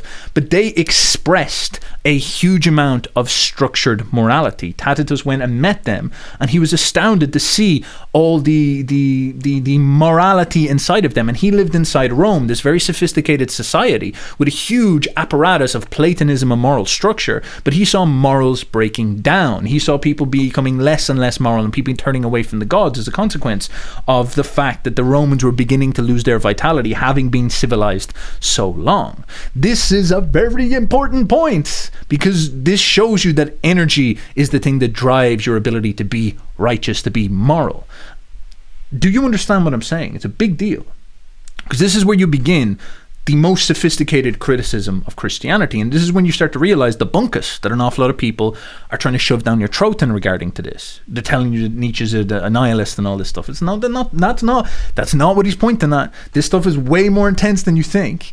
And it's actually more concerning than you think, because Nietzsche's saying that if you go and invest heavily in this moral framework, it will be a failure. Fundamentally, it will not work, because you're not starting at the right causal situation. Another example of this is actually Plato himself and Socrates. Socrates, Plato, they're famous for sort of creating a moral way of looking at the world, and they're very logical in the way that they approach things. This is that one of the founders of philosophy had a very similar story to Jesus, you know. Socrates gets murdered for corrupting the youth by the state. Now, Nietzsche points out that Socrates and Plato show up as a consequence of the degenerate vitality inside of the Greeks falling. The Greeks are no longer ascendant and full of vitality and full of life. The Greeks have lost this energy that allowed them to be powerful. The Greeks they're basically spent, and they are now becoming abstract as a consequence. And so what happens is Plato and Socrates show up, like these moralizers. These guys show up and they start to talk about the abstract framework, the effect of the ordering principles inside energy. Okay, so again, the Greeks are full of vitality, full of energy, full of life force, full of power. And this pushes them to be expressive, creative, successful. It also allows natural structures and frameworks to emerge out of them as well. And things that we would call morality show up very, very naturally. You don't see anybody planning out Greek society. That stuff doesn't happen. And instead, they're expressing all this stuff. Then this vitality begins to die over time for a variety of different reasons as all cultures decline. And right at the end, you see Plato and Socrates pop up. And Plato and Socrates pop up, and they start talking about the effect. They talk about morality as this really important thing. They talk about these frameworks of thinking, and they talk about being rational and all these things, this abstraction, because they see the effect is the moral way of doing things, the right decisions that people make towards things. And they say, well, we want this thing. And so they celebrate it. But they have made a mistake in their first principle thinking. The principle was to drive up the quality of energy, not the quality, the structures of morality. Morality without energy is useless, is nothing. It's castration in and of itself. It's a death of vitality. It actually kills vitality even more, because structure without energy is rigid. It's death, literally manifest. Do you understand? Pour ATP in the body and it becomes loose. It becomes ordered energy that expresses itself. But a body, a structure without energy becomes stiff, becomes rigid, becomes nothing. And what happened after Plato and Socrates? Literally, you have Socrates, then you have Plato, his student, and then you have Aristotle. This is the final philosophers of Greece. And in Aristotle's lifetime, Alexander the Great's dad conquers Greece. He comes down from Macedonia, the vital pagans up in the north, and they swoop down and they beat the living crap out of the Athenians. They take over, and then they take Aristotle back up, and Philip forces Aristotle to teach his son philosophy and stuff like this. So the Greeks become rational, become framework orientated, become Platonic, become abstract, and then they lose. Then it's the end of them, because they have lost their vitality. It is the conclusion on their story.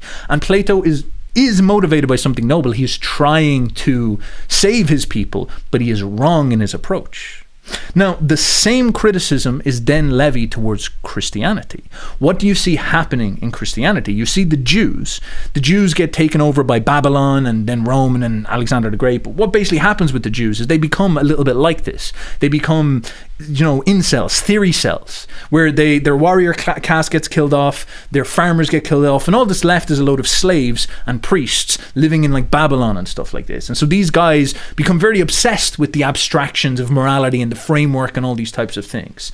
And they very much lose this physical vitality that they once had before. And so they start to create this Judaism that is entirely focused on morality and all these types of things. And then this creates a way of seeing the world that is very sterile in its approach towards vitality. This is how you see the foundations of Christianity. This is how you see Judaism beginning to present this worldview, this biblical worldview that is so abstract, that is so up in the air, that is so book cell orientated, that is so theory cell orientated, and it's completely lacking in that innate physical vitality. And of course, these Jews, when the Romans eventually conquered them, the Romans come across these Jews, and this abstract, escapist way of seeing the world has become so abstract that the Romans basically say that these guys are atheists. The Romans come across these, and the Romans very naturally believe in this vital pagan perspective where, you've got this energy and it's self-creating order and all this. And they come across the Jews and they say to themselves, God damn, these Jews, they don't believe in anything. They believe that there's some God who's living off in like outer space or something like this. They're just making this stuff up. They're Richard Dawkins and Sam Harris's. This is all these characters are. And they're shocked by them. They can't take them serious. And of course, when Christianity comes as an expression of this Jewish worldview, it shows up and it's presenting this same world framework to the Romans, which of course is going to be damaging to the Romans' innate pagan vitality. The Romans again call the Christians atheists. They say to them, oh God, these guys, they don't believe in the world of the gods down here. They don't believe in the natural world. They're anti-nature. They're talking about this other world and this strange way of understanding reality. And what Christianity appears as then to the Romans is this bizarre lie about the nature of the world. You have all these people like Julian the Apostate attempting to critique, to fight against Christianity by disproving it on the terms of its God. And this is actually really what it comes down to, is they're constantly pointing at Christianity and explaining that it's theological nonsense, that it's denying the natural world, that it's escaping from nature and escaping from the apparent, we call it imminent world here in front of us. It's trying to pull you away from the thing that you need in order to make yourself strong, which is this connection to earth and this expression, this ability for you to relate with the world and the energy that comes out of it in a natural way. Now, while all this was happening, something very difficult was going on in Rome, because they were very much like the Greeks. They just built this huge empire. How? Because they were possessed by a Martian energy. They began like Vitalists. Romulus and Remus had this pagan psychosis inside of themselves. Pure, undiluted, blunt energy exploding out of their souls. And they took over the entire Mediterranean basis, being led by this power. And this power was hyper-creative and expressive and structured. It created the high culture of Rome that we look back and revere even to this day, and all the natural symbols that burst out of this. Now, by the time that Christianity is seeping into Rome, they've become imperial. They've become a superpower, and they're starting to get a bit tired. They're maturing. They're a couple of 100 years old at this stage, actually nearly coming up to 1,000 years at this point. They have been doing very, very well for themselves. And as Christianity saturates into this, a big existential crisis is happening, as Rome is getting tired.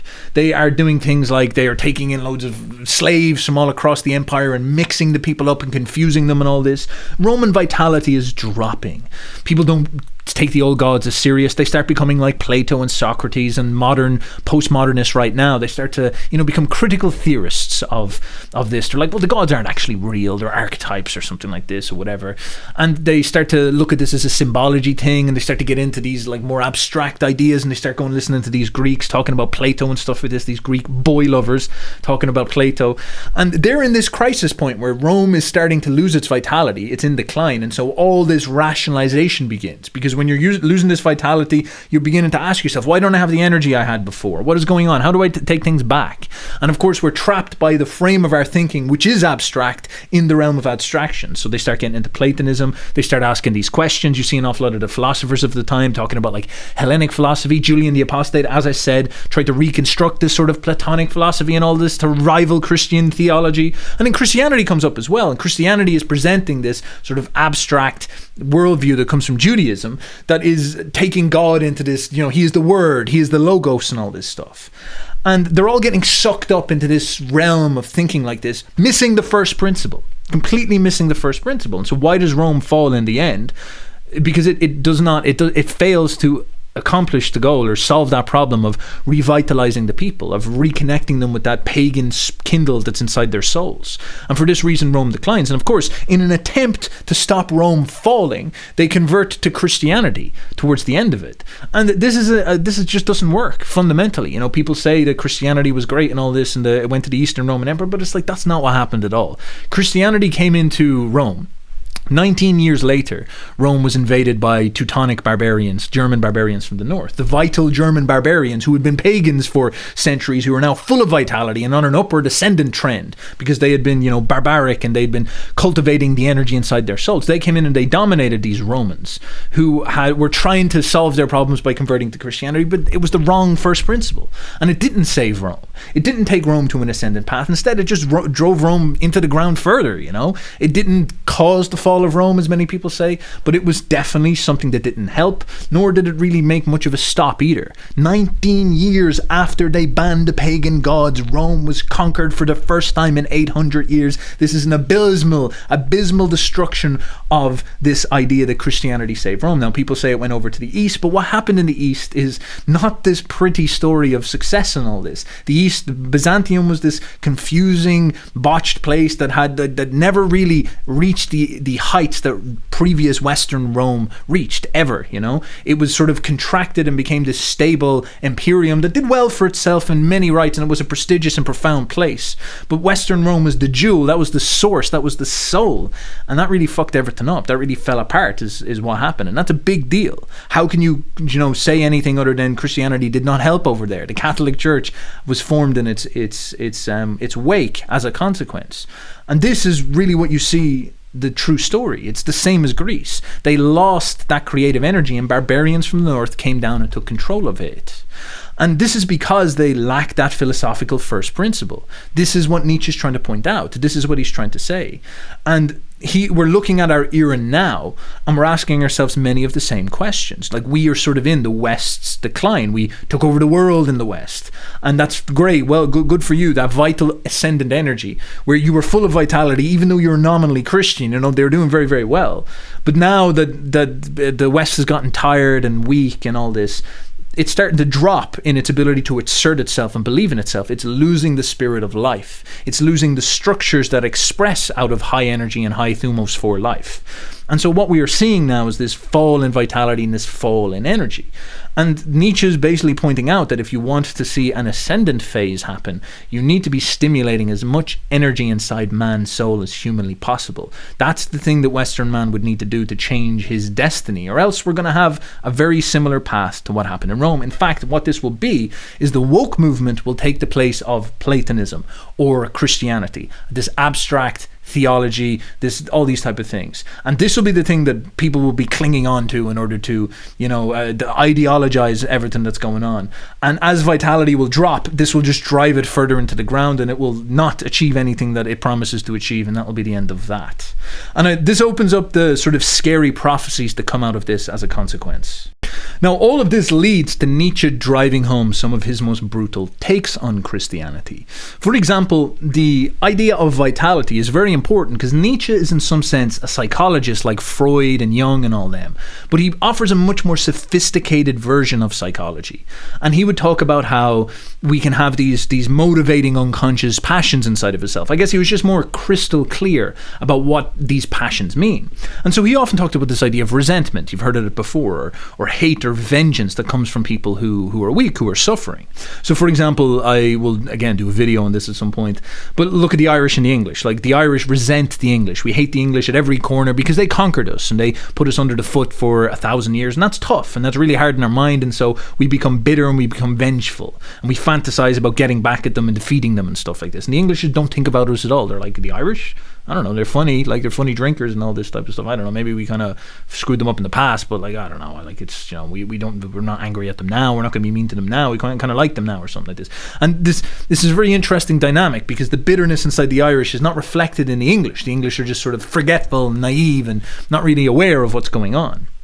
Now, Nietzsche points out that Judaism and Rome had this relationship. The Jews were spiteful and aggressive towards the Romans because the Romans were conquerors. The Romans, the Greeks before them, and then the Romans afterwards. These people from Europe, they had ruled the Jews for ages at this point, and this is frustrating for the Jews. The Jews want to have their own space, and they want to have their own nation, but you have these goddamn Europeans, these goddamn people coming from the West, imposing, empire upon them and telling them how the world works and stuff like this, and imposing Jupiter and destroying their temples and all this. And so the Jews are bitter towards the Romans, like the way a slave is bitter towards a master, like the way the Irish are bitter towards the English.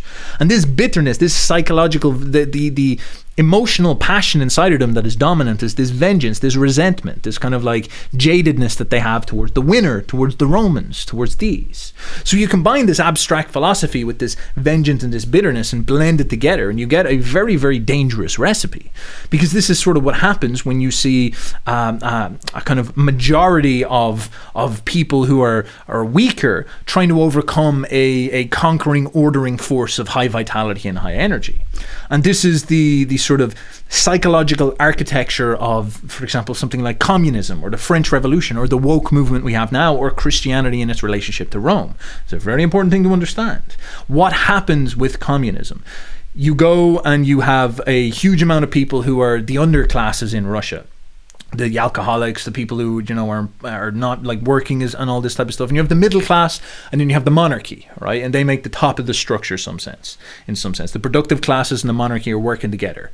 Now, what you get is these bewitchers, these high priests, these intelligent people who go in and they stir up the resentment inside of the lower faculties within the Bolshevism. This is Lenin and all these characters, and they hype them up and they say, do you know what we're going to do? We're going to change the power structure. We're going to preach equality. We're going to tell you this abstract idea like justice and equality, which sells really, really well, and then we're going to rip out the monarchy, and then we're going to establish a new order based on these principles of equality, which of course will never happen, but this is what they sell you on. The utopia is coming down the line. And so these communists run in and they take out the monarchy, they murder the kings, they establish a new hierarchy with them at the top making all the decisions, and they offer this equality down to the comrades down below, which never obviously gets put into place. Instead, you are just a slave working now in a giant slave camp. You can be sent to gulags if you complain, and then there's the NKVD and the KGB who sits above you, and then of course like the likes of Stalin, who's basically the god emperor and the god king. So the utopia never comes, because the problem with Russia was not that it lacked equality, lacked an abstraction, lacked some platonic ideal that people blather about in their head, lacked something like this. The problem with Russia is that it was struggling to maintain that vitality that kept it strong. The Tsar and all them were not vital kings who ruled with energetic power and had that moral structure as a consequence. Instead, they were dealing with a rapidly changing time that they could not keep up with, and essentially they fell to a savvy organizer like Lenin, who had who understood how to weaponize resentment. Now you see in the French Revolution the same pattern. What's going on? Oh, you have these resentful underclasses getting sold in this idea of liberty, fraternity, equality, and what they're going to do is they're going to murder the Bourbon kings, cut their heads off, kill the monarchs, and then all of a sudden it will be paradise, heaven on earth. Utopia will come down. The kingdom of God will descend out of heaven. Of course, this is the psychological architecture of what's going on here. And of course, that's not what happened at all. What happens is you have Robespierre run a reign of terror. He brutalizes the entire population, and it goes into this schizophrenic civil war. And out of this rises Napoleon, God Emperor, God King, who establishes order on the world once again in order to deal with this stuff. And this is a brutal accusation, but this is what happens with Christianity. Christianity, like these two, sells itself in these beautiful ideas, these beautiful abstractions. We're going to save Rome with these beautiful abstractions of equality and this universalist perspective on things. This is what's going to save this falling civilization of ours. We're going to align with God again. We'll become moral, and that's what will save us. But instead, what happens with Christianity is once it gains power, the utopia never comes. It attacks the own internal pagans and stuff like this. It rips out these pagans and all this, gets rid of them. It's a communist revolution. It's a revolution of the entire order in Rome. And then Rome gets driven into the ground as a consequence. Rome doesn't go to a golden age. Instead, Rome falls apart. And that's the end of that project forever at that point. Just like after communism, 70 years later, it just looks like a wreck and a mistake what people see. And I say this an awful lot to people is this fascinating way to understand what this must have felt like is what Christianity was the woke movement for Rome. Like what you see happening in the West right now with this resentful woke movement, where you have these academics and these philosophers, these people writing in the academies, and the critical theorists and deconstructionists and stuff like this. They're weaponizing this resentment of the minorities and all the people who feel jaded by the West, and they're categorizing these normal phallogocentric Western white males and stuff like this as these evil demons who, create all pain and suffering in the world. And they're saying that what we need to do is we need to pull them out of positions of power and revolutionize the power structure and establish a utopia on Earth, because that's what will happen when we do that, of course, isn't it? And what will happen is that won't happen. It will be a disaster. There'll probably be an awful lot of bloodshed as a consequence of this, and then the entire project will drive straight into the ground. And the problem with the West is the incorrect first principle thinking. It is vitality that is needed to take the West on an upward trend, not abstractions, not these types of things. But of course, this is exactly what the Roman pagan was feeling when Christianity was swooping in. It's the same psychological pattern, and this is important to understand. These people who are full of resentment are full of this type of vitality and this energy, and they're happy to stand up and say that they're the ones who deserve to take things. And this is the other hard and scary part, is that the reason why these guys tend to win is because the native population, the majority population, the old school pagans, the old school Russian monarchists, the old school French Bourbons, the Western people in our age, the reason why we are losing to these people so badly is because resentment is a vital passion. It does motivate people very strongly. Now, if you have people who are fired up with resentment, even though it's a lower destructive emotion that pulls everything into the ground, the people who don't have vitality, who are lacking everything, who are just sort of rational and neutral, like you see with like modern conservatives and all this, they don't have any balls, they don't have any vitality. These people will get dominated by the resentful every single time, because the people who have the most energy will win. Even if that energy is only short-term resentful thinking that will pull the whole project into the ground, they will be the ones who win. Do you understand what I'm saying? And Nietzsche is pointing this out. He's saying that he fears the weak, the resentful the most, the revolution of the slaves over the whole world, creating a tepid last man who can't stand up for anything, and the only bursts of energy will come from these resentful destroyers who want to rip down everything high that was achieved before. The only direction you can go is to try install a true, noble, first principle vitality inside of yourselves, so that you can develop the structure and strength to resist such nonsense as this. And as long as you are trying to find something else instead of facing that, you will always be preparing a more complicated way of losing. You will never solve the problem, because this is the nature of the problem. That's where the rubber hits the road. If the Romans could have found that vitality, they would have succeeded, and Christianity wouldn't have been needed. The Germans who converted to Christianity won not because of Christianity, but because they had that vitality, because they were more in touch with nature, they had more savageness inside nature, stimulating that high energy inside of themselves. This is what was needed for them to become winners. And as Rome was falling, these people who had the vitality ended up having a highly optimistic and positive destiny. And this is another thing to keep in mind. Just this one people who had enough vitality ended up winning big, as these Roman pagans fucked everything up. And as these resentful Christians came and screwed everything up as well, these Germanic warriors, kings, full of vitality, ended up establishing the kingdoms that became the aristocracy that ruled the West for 2,000 years. They ended up succeeding. As France devolved into the schizophrenic madness of the Reign of Terror and the French Revolution, Napoleon rose up with his immense vitality and almost established a kingdom on earth for Europe. He had an incredible destiny that came out of this as well. And you can only ask yourself, whoever is able to see clearly what Nietzsche is talking about here, the pinnacle, the supremacy of energy, the importance of getting that vital energy up, will be able to take advantage of this situation and create something of incredible value and set yourself up in a destiny that is going upwards. And that is where I will leave this for now. There are many profound avenues that we could go into and explore and talk about with all this stuff, but my God, I am after probably burning ears off at this point, so I will leave it at that. This is my understanding of the war between Christianity and Nietzscheanism. I'm trying to make a presentation for you to think and observe for yourself. I'm not saying I've got all the answers, but this is how I frame these questions inside of my mind. If you have any ponderings or any thoughts, if you think I'm a degenerate, if you think I am a vitalistic prophet, a prophet of the lightning, a herald of the coming storm, Yeah, well, that's good. Fantastic. Hope you enjoyed. Tell me then what you think. All those types of things. Stay juicy. Have a good one. Bye-bye. Vitalism for the win. Let's go Logos. I don't know. All those type of things. All the good words. All the catchphrases.